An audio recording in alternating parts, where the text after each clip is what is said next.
Stream the language. I'm Jimmy Primos with Primos Hunting, and we're going to show you how to properly mount your rings and scope on your new hunting rifle.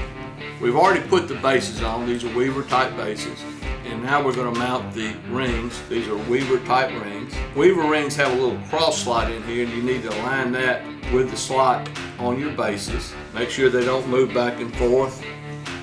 Take your little Allen wrench.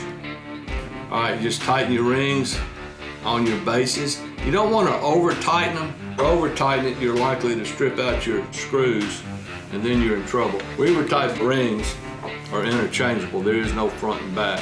One of the reasons I prefer Weaver type rings is you don't have to worry about proper alignment of the front ring and the back ring.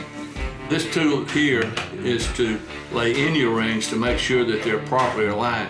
If you have the dual dovetail where you have to twist and lock them into place, or the ones that the bases that have windage screws on here, you may have to adjust to make sure that your rings are properly aligned with each other.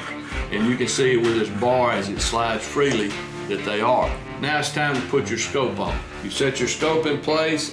I tell you, it really helps when you're doing this at home is to have a good workbench, have a good rifle rest to put your rifle in. Also, what I like to do is lay out a towel or something that if I drop one of these tiny screws, it won't slide off and disappear on the floor. I say that from experience. Put your top ring on, line them up over the hole. Now these rings here call for 2 screws on each side, and you got to take a little special attention to how you put them on or screw them down. Once again, I've cleaned these rings and got all the oil off of them. And you want to be careful because you don't want to scratch your brand new scope. I'm going to put 1 screw in this side and 1 screw in the other side, and I'm going to go ahead and screw them in just a little bit, not all the way, just where the rings will not come off.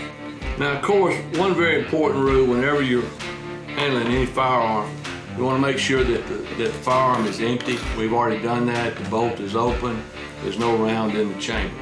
All right, the reason I did not tighten these screws down because I want to set my eye relief. And my eye relief is the distance from your eye to the rear of the scope. What you want to do is you want to have as much eye relief as you possibly can. To make sure that you have the right eye relief, you want to turn your scope up to a pretty high magnification. Hold it up, look through it, try to align your crosshairs vertically up and down. And if you can see through the scope and there's not a lot of black in there when you're on a high magnification, that means your eye relief is pretty good. Everybody's eye relief is going to be a little bit different, just like everybody's eyes. So what I want to do is tighten them down just a little bit more, but not all the way. And I want to make sure my crosshairs are level. One of the little tools we have is a leveler made just for mounting a scope.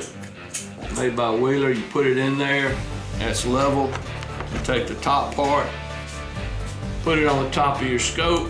The scope is perfectly in line with the bolt. That means that your crosshairs aren't tilted one way or the other. All right, now you make sure that your crosshairs are completely in line with what they should be. In other words, that they're straight up and down. You can go ahead and screw your rings down tight. Now, what I like to do is I like to screw one side down a little bit and then come over and screw the next side down a little bit. What I want is if there's any gap between the top ring and the bottom ring, I want it to be equal on both sides. It does not matter whether you screw the front or back ring down first. Now your scope is properly mounted to your rifle. And the next and final step is to bore sight it.